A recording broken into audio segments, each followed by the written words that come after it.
인간은 선하게 태어났습니까? 악하게 태어났습니까? 인간의 타고난 본성이 선하다고 주장하는 사람들의 생각을 성선설이라고 합니다. 반대로 인간의 타고난 본성이 악하다고 주장하는 사람들의 생각을 성악설이라고 합니다. 그리고 인간은 선하지도 악하지도 않은 백지와 같은 상태로 태어났다고 생각하는 사람들의 주장을 성무선악설이라고 합니다. 성선설을 주장하는 동양의 대표적인 사람은 맹자입니다. 맹자는 불쌍히 여기는 마음, 측은지심, 부끄러워할 줄 아는 마음, 수오지심, 양보하는 마음, 사양지심, 옳고 그름을 아는 마음, 시비지심이 없으면 인간이 아니라고 하였습니다. 맹자의 성선설을 인정한다면 인간도 아닌 대부분의 인간들을 어떻게 처리해야 되겠습니까? 서양에서 성선설을 주장하는 사람들은 그리스 철학의 스토아 학파를 거쳐서 루소에 이르러 정점을 이룬다고 설명합니다. 자연의 법칙에 따라서 행동하는 인간은 선하다고 주장합니다. 특별히 루소는 자연이 만든 모든 사물은 선하지만 인간의 손을 거치면 악하게 된다고 주장합니다.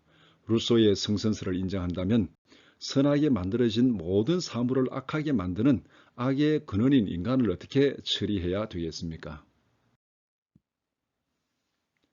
성악설을 주장하는 동양의 대표적인 사람은 순자이며 서양의 대표적인 사람은 어거스틴입니다. 순자는 인간의 타고난 성품은 악하지만 외부의 가르침이나 수양을 통하여 선하게 된다고 가르쳤습니다. 성무선악설을 주장하는 대표적인 사람들 중에는 영국의 경험론자인 존 로크와 미국의 교육학자 존 듀이가 있습니다. 인간은 선하게 태어났습니까? 악하게 태어났습니까? 어릴 때 나의 기억을 어렴풋이 더듬어 보면 중학교 도덕 시간에 인간은 선하다는 성선설을 배운 기억이 있습니다. 아마도 우리나라의 학교 교육은 루소나 듀이와 같은 사상의 영향을 받아서 인간의 본성은 선하다는 가설에 기초하여 학생들을 가르치는 것 같습니다. 인간은 정말로 선하게 태어났습니까? 중학교 때 성선설을 배운 이후로 한 번도 인간은 선하다는 주장에 확신을 가져본 적이 없습니다. 나의 내면을 아무리 들여다보아도 인간의 본성에 악한 것이 더 많습니다. 주위를 둘러보아도 인간은 선하다고 결론을 내릴 수가 없습니다. 맹자의 기준으로 평가하면 인간이 아닌 인간들이 대부분입니다. 루소의 기준으로 평가하면 인간은 모든 악의 근원입니다. 이렇게 되면 성선설은 흑우가 아니겠습니까? 루소를 성선설의 대표주자로 꼽을 수 있습니다. 자연적인 상태의 인간은 선하다는 루소의 주장은 정신착란증과 유사한 환각 상태에서 시작되었습니다. 그는 고백록에서 뱅센에서의 경험을 이렇게 고백합니다. 내가 분명히 기억하는 것은 뱅센에 도착했을 때 정신착란과 유사한 흥분 상태에 있었다는 것이다. 그리고 나는 떡갈나무 아래에서 연필로 써둔 죽은 파브리시우스가 돌아와 하는 말을 그에게 읽어 주었다.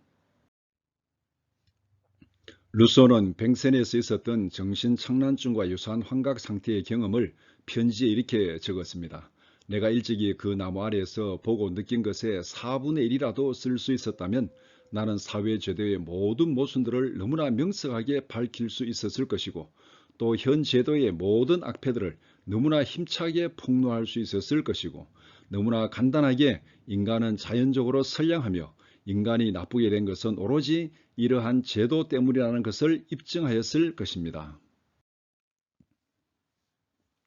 어린 시절부터 내내 죄의식에 시달려 온 루소는 인간은 본래 선하며 인간을 악하게 만드는 것은 사회이며 인간에게 죄의식을 불어넣는 것도 사회라는 사실을 깨닫고 그는 눈물을 흘렸습니다.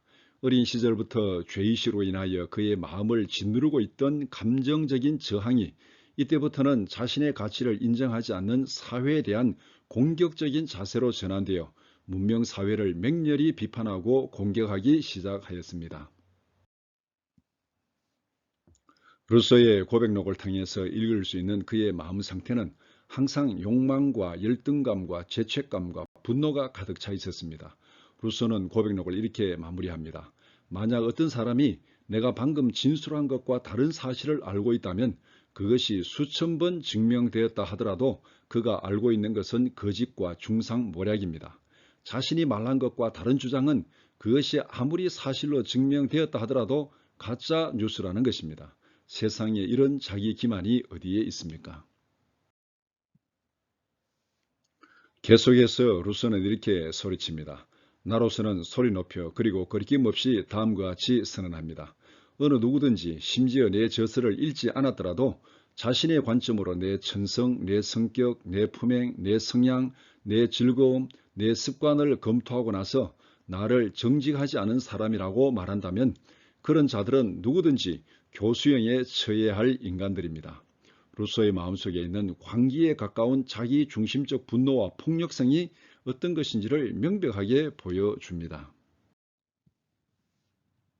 사회에 대한 루소의 폭력성과 공격성은 자유와 평등이라는 이름으로 그의 글들을 통해서 표현되었고, 이런 폭력성과 공격성이 집단적으로 분출된 것이 1789년에 일어난 프랑스 혁명입니다. 인간은 이기적인 욕망을 가지고 있기 때문에 자신의 마음속에 있는 상처와 분노로 인하여 루소와 같은 선동적 사상에 쉽게 휘둘릴 수밖에 없습니다. 그래서 인간 역사에서 자유와 평등을 위한 혁명으로 포장된 폭력적 비극은 계속 반복되는 것입니다. 간단히 정리하면 루소의 자연주의 사상과 교육은 인간의 본성에 대한 잘못된 진단에 기초한 잘못된 치료 방법입니다. 예를 들어 설명하자면 소화가 잘 안된다는 위장암 환자를 단순한 소화불량으로 진단하고 소화제만 계속 먹이는 꼴입니다. 따라서 루소의 자연주의 교육은 그의 고백록에서 보았듯이 인간의 본성에 대한 잘못된 진단과 자기 기만이라는 잘못된 기초 위에 세워진 모래 위에 지은 집에 불과합니다.